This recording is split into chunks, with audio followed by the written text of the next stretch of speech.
आज मैं Dimple, video host of the folk connect. आज मैं आपको बताऊंगी अंबिकेश्वर महादेव मंदिर की ऐसी कहानी जहाँ पे प्रकृति, इतिहास और आस्था तीनों एक साथ नजर आते हैं। जब भी याद किया जाता है जयपुर को, तो आंखें में बसते इसके किले, महल और प्राचीन मंदिर।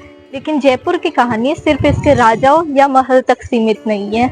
यहाँ की मिट्टी में ऐसी आस्थाएं दबी है जो आज भी कई लोगों के जुबान पे चलती है। और इन्हीं पहाड़ियों के बीच बसते हैं भगवान शिव। यहाँ बसता है एक ऐसा शिव धाम जिसके बारे में कहा जाता है कि सावन आते ही यहाँ का शिव अभिषेक प्रकृति खुद करती है। आखिर क्या है अंबिकेश्वर महादेव मंदिर की हिस्ट्री, चलिए जानते हैं। कहो जावे इन मंदिर की शिवशिला हजारों साल पुरानी है और एक मान्यता तो आप भी है कि आमेर रो नाम इन मंदिर से ही पड़ी है। पर कई है इन मंदिर की कहानी। आखिर सावन में अपने आप जल आवे कटू, कीकड़ हटे शिव अभिषेक अपने आप होवे। और एक प्रचलित मान्यता तो वो भी है कि आमेर रो नाम इन इस मंदिर रे माथु पड़ी है। और एक कहानी है जिर अनुसार एक गाय रे दूध रे वजेऊ इन मंदिर रो पतो चलियो। आखिर वाह कहानी कही है, आओ अपा जाना।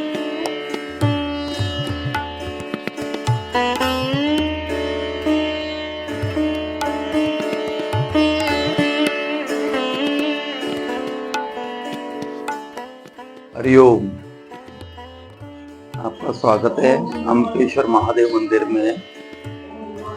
ये जो जिस जगह आए हो आप, तो सबसे आप ही से सवाल पूछ लेता हूँ, सबसे अनोखा क्या है यहाँ पे? तो आपको लगेगा मंदिर ऐसे है, ये है, सुंदर है। सबसे अनोखा यहाँ पे कि बाबा ऊपर की तरफ नहीं, आपको नीचे की तरफ बुला रहे हैं। तो ये बहुत रेयर होता है। अब क्वेश्चन ये आता है कि भाई ये मंदिर जो है नीचे क्यों है? तो कहते हैं किसी समय जो ये जिस धरा पे अपन खड़े हैं ना, ये धरा उस मंदिर से भी नीचे थी। तो यहाँ कुछ भी नहीं था, तो मंदिर मिला है, मंदिर खुदाई में मिला है। इसके पीछे एक बहुत बड़ी कथा है जो यहाँ के कछावा राजवंश से जुड़ती हुई है। कहते हैं जमाई माता के जो उनकी कुल देवी है, वहाँ पे जब युद्ध हुआ तो युद्ध में सब लोग मूर्छित हो गए।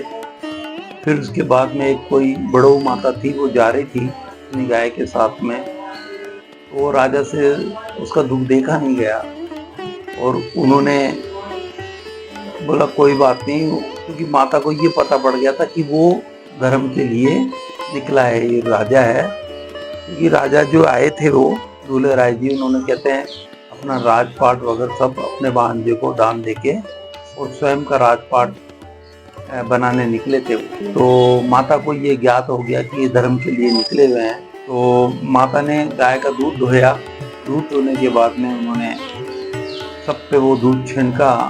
सब जने जो मूर्छित हुए थे वो सब जने खड़े हो गए, युद्ध लड़ा।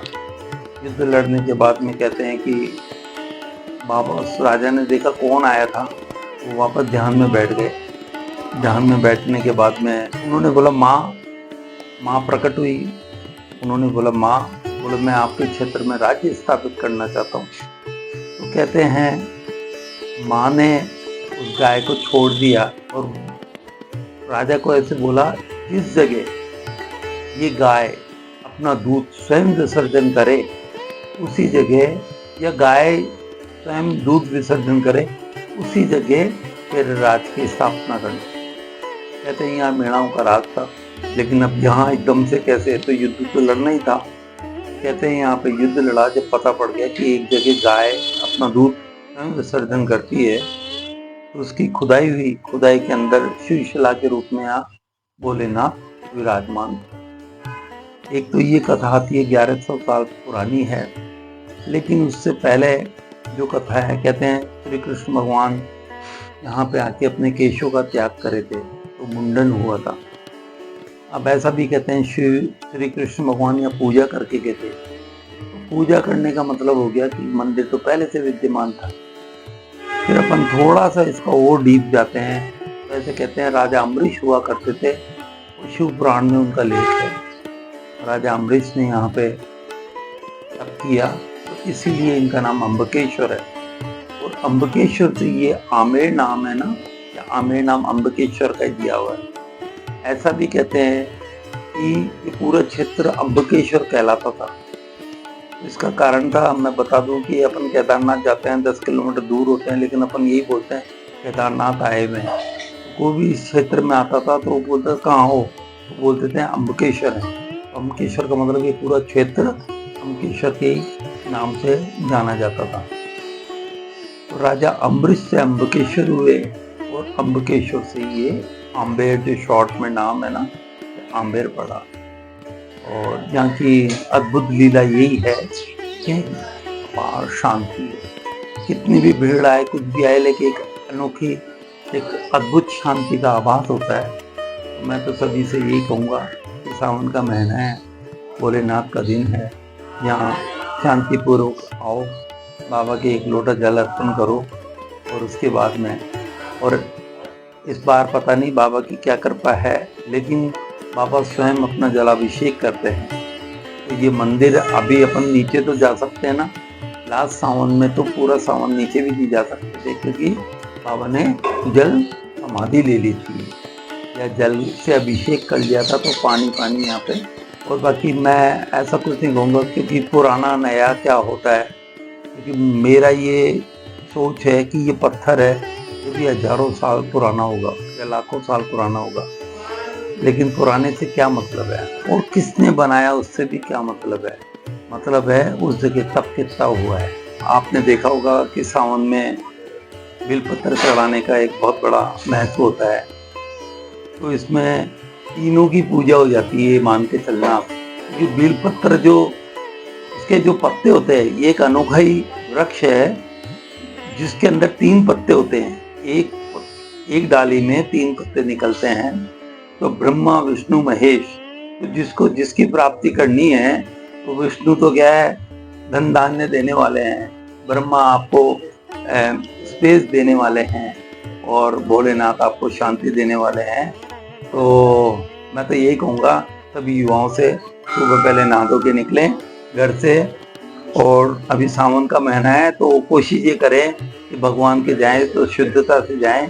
नहा धो के निकलने के बाद में कहीं भी, आजकल तो बहुत बिलपत्र के पेड़ हैं, और 3 से 5 बिलपत्र लें, और भोलेनाथ को ओम बिलपत्र समर्पयामि नमः ऐसे बोलते हुए, और आपके जो भी कष्ट है, धन को लेके, शांति को लेके, वो सारे जो भी कष्ट हैं आपके दूर हो जाएंगे।